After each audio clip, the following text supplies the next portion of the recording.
All right. Um, Good morning, good afternoon to everybody who has joined our Wednesday webinar series. This is, I don't know how many installments we've had now. I'm not even going to try.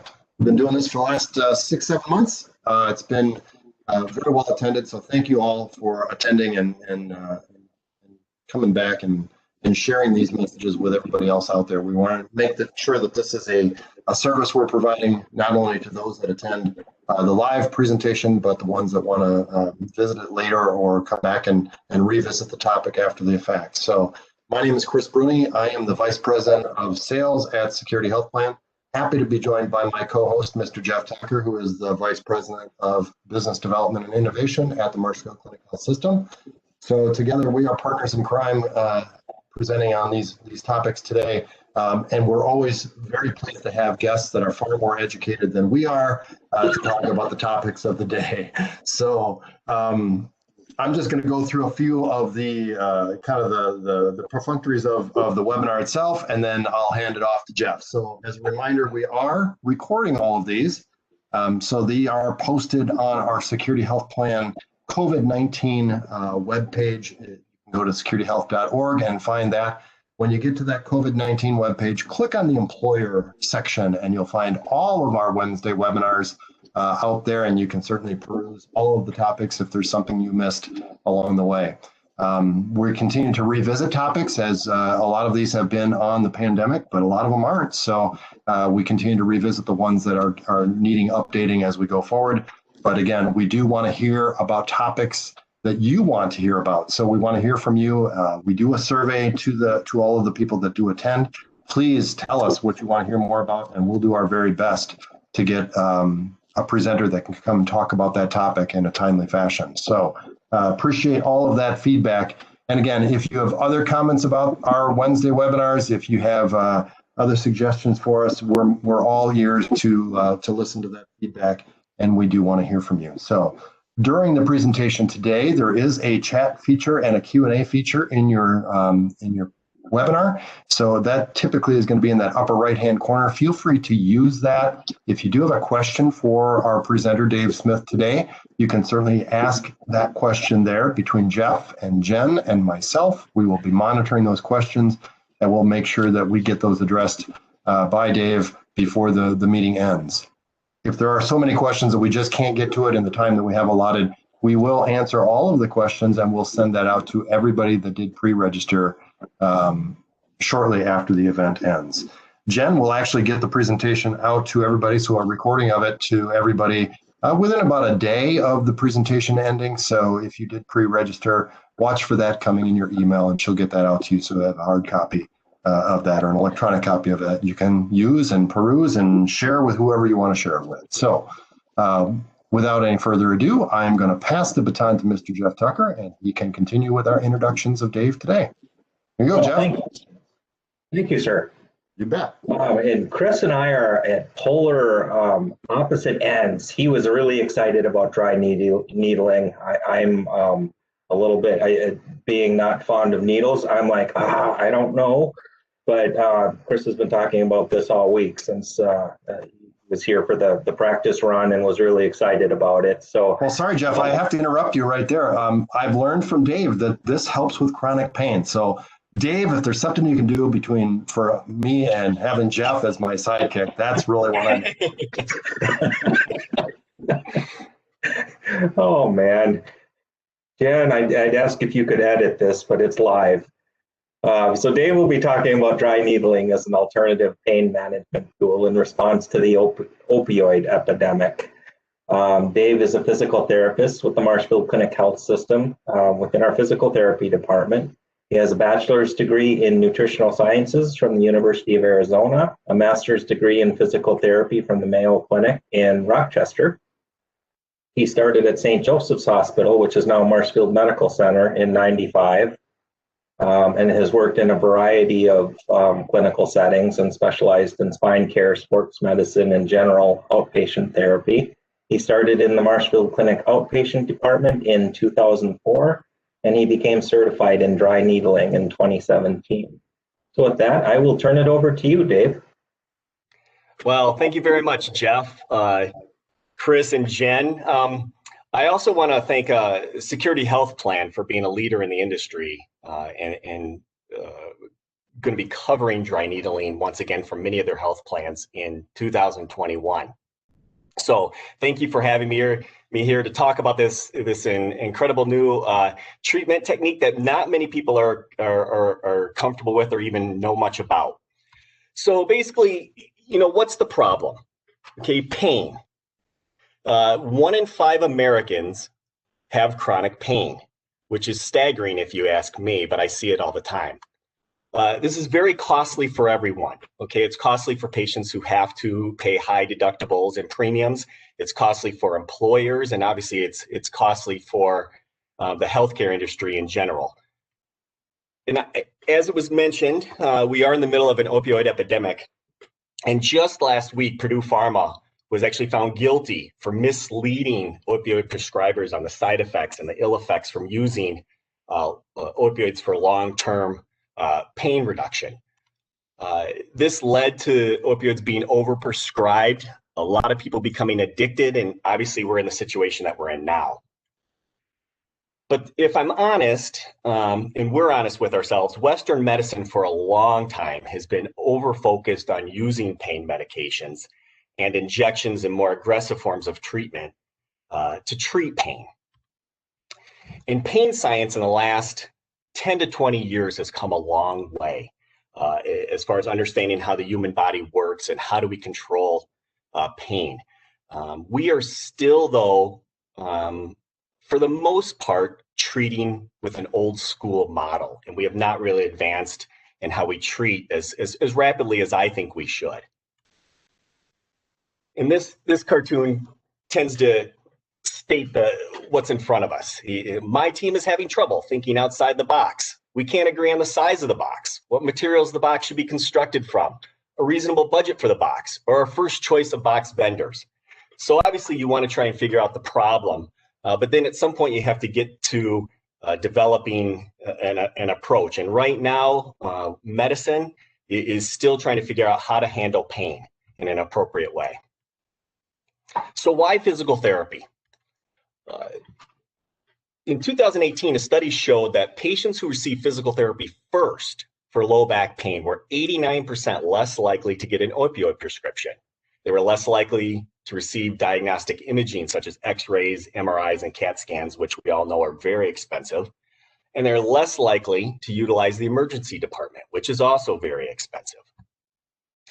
Other studies have also shown that physical therapy can be very effective for less cost, and there's actually no increase in side effects from seeing physical therapy first. And a lot of those studies came from the military, which has used what you would call direct access to physical therapy for a long time. But actually, I just read a study on Monday that came out this year that showed for the private sector that is also the case. So physical therapists recently have been asked, what more can you do to help with this pain problem we're having? And how physical therapists treat pain, well, that's actually for another presentation. That's a broad topic. I actually gave a presentation, one of these similar type of noon webinars for the All of Us research program recently on this. But I brought that up here because I want people to understand that dry needling is just one part of an overall treatment program that physical therapists used to treat pain. So dry needling. Why? Why dry needling? Well, first of all, what are we talking about treating? So trigger points, which a lot of us know of as knots in a muscle, okay, where it's tight, it's hard. A lot of times those spots are highly irritable, meaning they're painful when you press on them or stretch them or use them. But another key characteristic is that they tend to cause symptoms away from the trigger point. You can have pain, tingling, numbness, even weakness of the muscle. And what typically will cause these knots in the muscle is either chronic strain or overuse, such as work activities, repetitive use activities. Sitting at computers is a common problem we have for neck and upper back and forearm muscles, which a lot of us know about. And this leads to basically strain of the muscle. You can also injure the muscle as well, and you will get poor blood flow to that portion of the muscle. When you get poor blood flow, you don't get the oxygen that tends to come to the muscle. And the muscle can't release its contraction, and so it stays tight. And there's a lot of research that's also looked at where trigger points tend to be found where the nerve that comes to stimulate the muscle enters the muscle. And so that's called a motor implate. And so there's a lot of research looking at dysfunction of that nerve to muscle connection.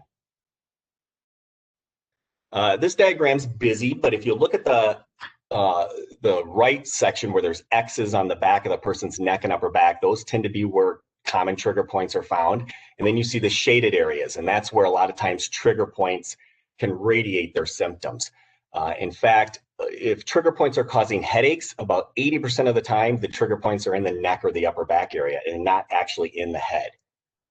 This diagram shows the buttock muscles or gluteals, powerful hip muscles that we have. Again, you see the X's there on the left-hand side where trigger points are often found. And the shaded area is where it will radiate symptoms. In this diagram, you're seeing what looks like a sciatic nerve distribution, when in reality, it's the trigger point that's causing those symptoms.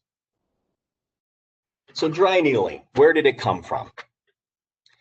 Trigger points themselves have been treated in various parts of the world since before Christ, actually, which is surprising to a lot of people.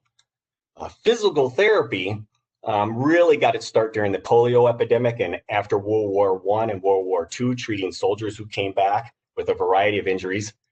And physical therapy has typically treated trigger points with massage, soft tissue mobilization, compression of the trigger points, pressing on them, if you will, a myofascial release, stretching, strengthening, electrical stimulation, ultrasound, which is a deep heat, and we've even used ice and heat in various other treatments. What we know as now as treating trigger points in Western medicine was really propagated by Janet Travell, and she was actually JFK's physician. And what she would do is when she would press on the trigger points or treat them, she would draw on a body diagram where the patient's symptoms were located. And that's some of the diagrams you saw previously. And the way she treated them was to inject them. And she usually injected with steroid or a lidocaine or novocaine type medication. That's where you would call it wet needling, basically, is where you have the medications that you're injecting. So why is it called dry needling? Well, what they noticed is that when they were treating these patients and they would put the needle into the trigger point, which is in the muscle, a lot of times right away, the muscle would twitch. That twitch is like where you have your reflexes tested. And so at some point, practitioners said, well, are people getting improvement from that twitch, or is it from the injection of the medications that we're doing? So that's an easy study to do. You basically treat patients, and in some people, you just don't inject any medications. And what they found was very similar results as far as improvements. So over time, people said, well, if we're getting the improvement from the needle going into the muscle, but not actually injecting, could we use a smaller needle to cause less pain and problem? And so what they started using was little acupuncture needles. And that is where basically the term dry needling comes from. There's no medication being delivered.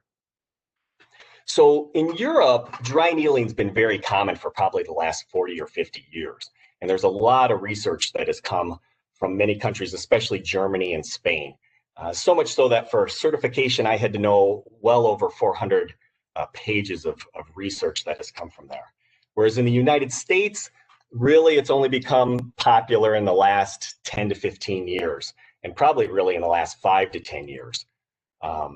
And part of that reason is because, again, Western medicine has been focused on medications and injections for treating pain, even though you have physical therapists here that have been doing non-medications. So people ask, is it acupuncture? And no, it is not acupuncture. Acupuncture is an Eastern medicine that is based on what their theory is of meridians, which are lines of energy, where there's different points along those lines that are accessed through the skin. And those points of energy go to different organs in the body and different parts of the body. And that's about my extent of knowledge of acupuncture, and I may even be describing it incorrectly. Whereas for us, dry needling is based completely on Western medicine, which we all are well aware of. It's muscle physiology. And again, we do the same kind of things in our theory and our philosophy of the treatments that I have listed above, including massage and soft tissue mobilization. But instead of using my hands or using tools or things like that, we use a needle to get to the trigger point. So what is it used for? Okay, so basically any pains that you're having based on muscle pains and trigger points can be treated. So a lot of headaches, I would say a vast majority of patients I see for headaches and neck pain, also jaw pain and TMJ, which is the jaw joint problems, back pain, shoulder, arm pain, tennis elbow or lateral epicondylitis, carpal tunnel, sciatica, strains of the lower of the legs, even plantar fasciitis, which is arch pain of the foot. And even though it's not considered a trigger point, we do treat scars, especially painful scars. And that's a different kind of philosophy, but yeah, you will see us treating scars with dry needling. Here's just a couple pictures of different points in the body where people may be getting dry needling. I'll show you a picture later too, so you can see the needles a little bit better. So what does a typical treatment session look like for us? So we'll find the trigger points, and what that entails is palpation or feeling along the muscle. So we find a tight band, and we find in that tight band where there's a knot in the muscle. So those of you who have spouses or significant others, I'm sure you've been asked at some point to find these knots, and it's not very hard sometimes in some parts of the body. Once we find it, we clean the skin with an alcohol wipe, depending on the location. And actually in Wisconsin, it is the law that you have to do that first. That's a fairly simple thing that takes just a couple seconds. We then use sterile needles. Now these needles are acupuncture needles. They're very tiny. I often tell my patients I can fit about 100 to 200 needles into the tip of my finger. That's how small they are. And patients are usually extremely surprised when they get to see them. We'll then find that trigger point again, that knot. We'll tap the needle into the skin, and then we'll move the needle in and out of that trigger point. Other forms of dry needling do involve leaving the trigger point or leaving the needle in the trigger point and hooking it up to electrical stimulation to get the muscle to start working correctly. A lot of times when you first put that needle into the trigger point, you'll get a local twitch response. And what that is, that's that twitch that happens in the muscle, like when you get your reflexes tested. And we will typically move the needle in and out of the trigger point until that quits twitching. And we call that clearing the trigger point. Sometimes that'll take anywhere from 10 seconds up to maybe a minute. And what the research has shown is that about 3 to 8 seconds after that twitch response, you'll get increased blood flow into that trigger point, which means you're getting increased oxygen and release of the trigger point itself, and kind of clearing up a lot of the waste products there and getting that muscle to fire normally again. Afterwards, we really don't give our patients any restrictions. I usually tell them not to work out really hard. So of course, if they're a runner, I say, and if I've dry needled their foot or their thigh, I say, probably don't go for a real long run. But otherwise, we don't really give them any restrictions. And we tell them to treat it as if it's a bruise. So keep moving the muscle, use ice or heat if you want to. People will typically have soreness anywhere from 20 minutes up to a couple hours, up to 2 or 3 days. The average for me is about 24 hours. People will often wake up the next day and feel better. But some people will have soreness longer. And I just talked about the symptoms to expect after treatment. Here's some pictures again. It's just to see the size of the needles, especially that one on the bottom left where you can see the fingers. And that literally is about the size of them. The only difference is the length sometimes if you have deeper muscles. This picture shows just some dry needling techniques where actual little electrical units are hooked up to the needles. And so you'll see some therapists who do that. We have many therapists throughout the Marshfield Clinic system and in all regions who are certified in dry needling, so you may see different techniques used. So how many treatments? So typically, if we're talking about just one trigger point, for me and my colleague here in Marshfield, we thought we averaged about 5 treatments per trigger point. It's extremely variable and can be anywhere from about 1 to 7. And of course, a lot of times it depends on the number of trigger points somebody has and how long they've been present. If they've had trigger points all over, they've had chronic pain for several years, there are a number of treatments that we see them could be much more than this, but of course, we're not dry needling an individual trigger point that many times. So some examples of some significant cost reduction, or how does this help decrease costs on the medical system? One patient I had fairly soon after being certified, she was a businesswoman, was out of town most of the year, probably only in Marshfield about 3 or 4 days a month. She was on planes, sleeping on planes, and sleeping in different hotels and different beds every night, and really had a lot of neck and headache problems. She was starting to lose time from work, and she was seeing one of my colleagues for physical therapy, and they asked me to see her for dry needling.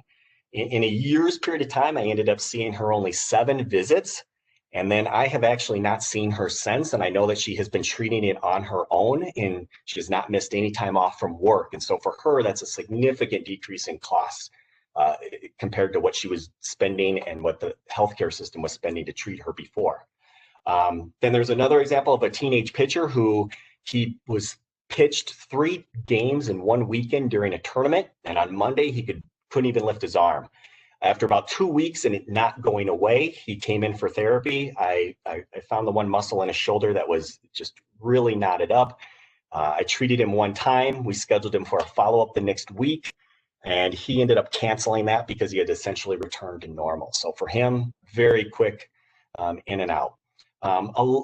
Another good example where we see a lot of reduction in cost is a lot of patients who have significant migraines and headaches. They end up in the emergency room and urgent care. A lot of times, every 3 months to 6 months. A lot of times they get injections every 3 months, which are very costly. And so a lot of times I will get those patients because they're looking for alternative ways of controlling their symptoms and also decreasing pain medication. And many times these patients get to a point where they no longer go to the emergency department. They no longer require injections. They know how to treat it when the onset of symptoms come. And a lot of these patients I'll see maybe once every 1 to 2 years for 2 or 3 sessions. And then they'll be good for another 2 to 3 years. So that for me and for them is significant cost reduction. This is just a list of some precautions. These things on this list, I'm not going to go through all of them. It doesn't mean that you can't have dry needling if you have these, but we just use a little bit more care and screen a little bit better before doing it. So it will be in the PowerPoint if you access this in the future. And here is just a picture of Janet Travell, who really progressed dry needling as we know it now in America, or at least the background for it. So that's the end that I have for my formal presentation. I don't know if there's any questions, but. Yeah, Dave, there have been a couple of questions that have come in. So the first one is, can you kind of compare and contrast this with acupuncture? Yeah, like I said before, acupuncture, I don't really know that much about acupuncture. It's not the same thing. The only thing that's similar is that we use the same needles. Again, acupuncture, to my understanding, is the needle is put just into the skin, and it's along these lines of energy that are called meridians, and there's different points that they feel are associated with different organs and different things in the body. And so they will put it in the skin, leave it for some time, and kind of spin the needle or twist it.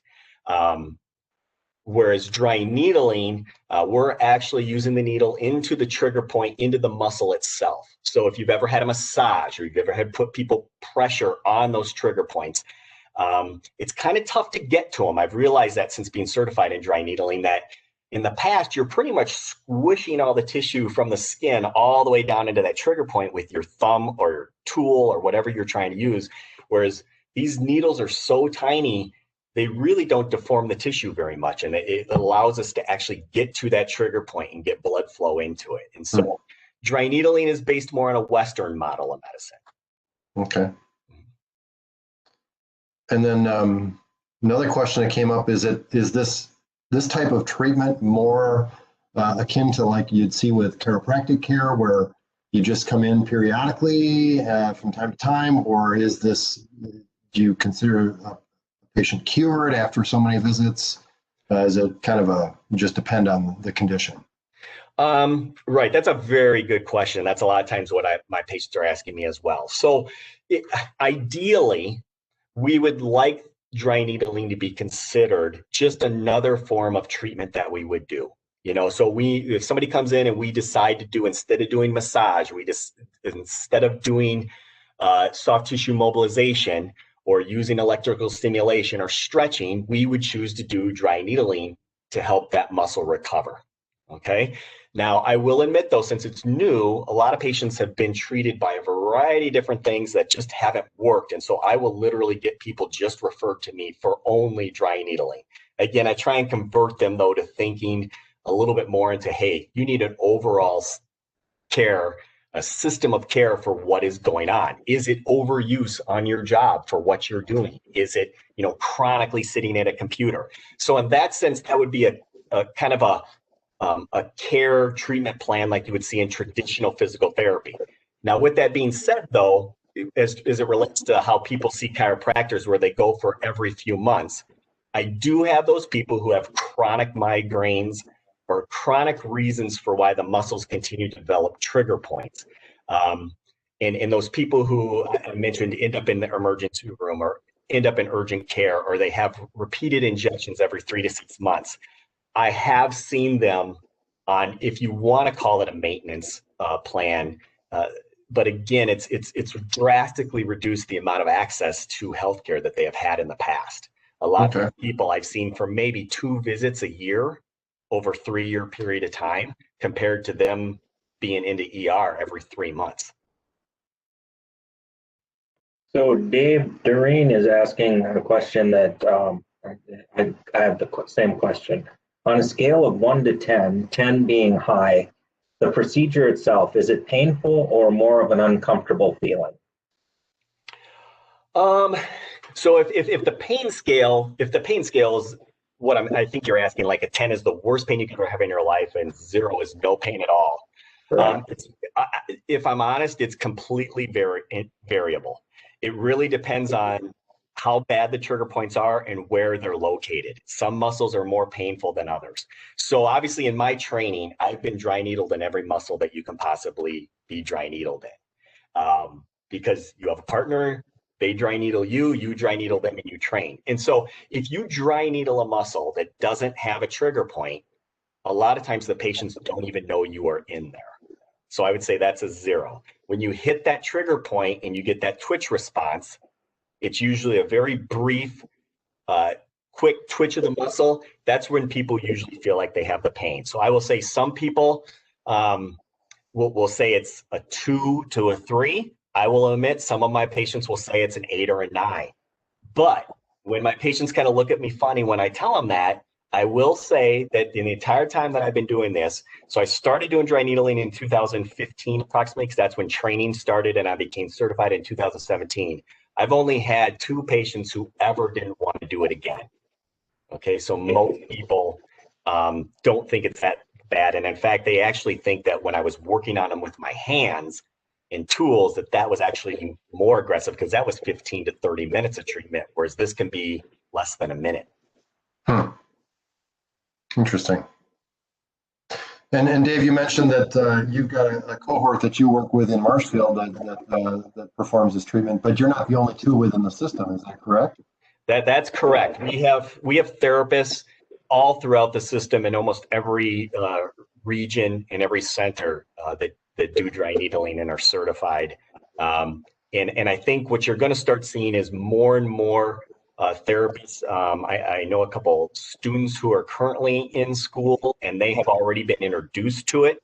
I think it depends on the school where you go. Most of them aren't becoming certified in school at this point. That's something that they get after training, but they're all aware of it. They're being introduced to it, and a lot of them will most likely pursue that treatment, especially with the positive results we're seeing. So it's going to become more and more, popular, I would say. Yeah, great. And if it can help stem the opioid epidemic, all the better. I mean, this is a great way to treat people with these conditions that they need relief from. Right. And exactly. And what we find a lot of times is we're consulted where patients are trying to decrease their medications, even if they're not opioids. They're trying to decrease the medications because sometimes they create other side effects or they're very expensive. And so a lot of times the providers will send them just to see if there's something else that can help. And we find a lot of times that even if patients aren't able to become pain-free or headache-free over time, a lot of them reduce the amount of medications that they have to take or amount of treatments they have to seek.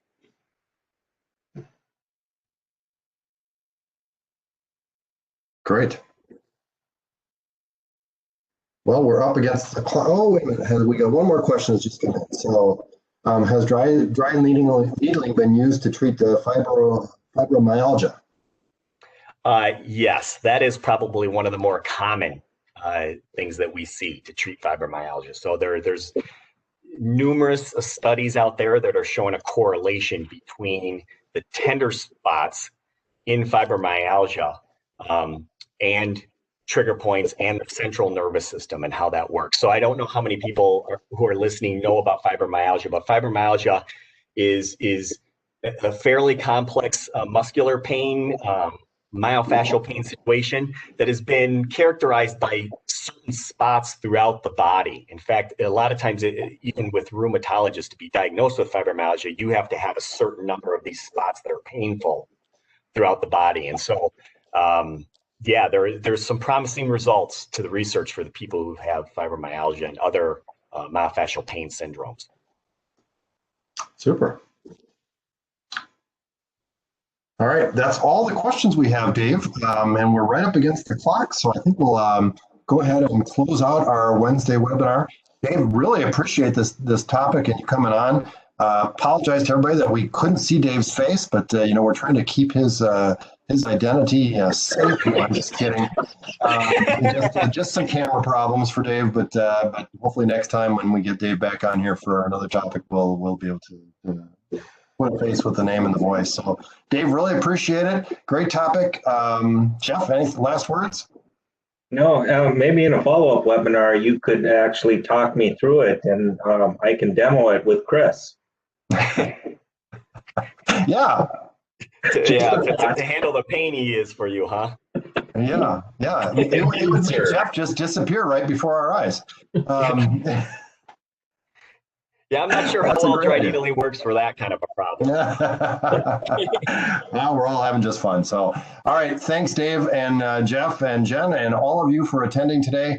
Have a great rest of the week and be well, everybody. Thank you. Thank you very much for having me.